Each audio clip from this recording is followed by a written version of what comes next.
Hi friend, তোমরা সবাই কেমন আছো? তো আশা করি সবাই ভালোই আছো। আর এই দেখো আজকে কি ওয়েদার, বৃষ্টি পড়ছে। জামা কাপড়গুলো তো একদমই শুকায়নি, তো বৃষ্টি একটু জোরেই চলে আসলো। এবার ভাবছি সব জামা কাপড়গুলো তুলে ঘরের মধ্যে মেলে রাখতে হবে, আর কিচ্ছু করার নেই। কীরকম বৃষ্টি দেখো, এরকম ওয়েদার একদম ভালো লাগে না। তোমাদের কি ভালো লাগে এরকম ওয়েদার? কত জামা কাপড় সব ভেজা। এখন যে কি করি,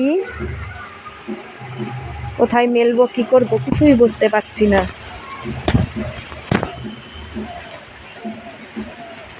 দেখো বৃষ্টি এখন জোরেই চলে এসেছে।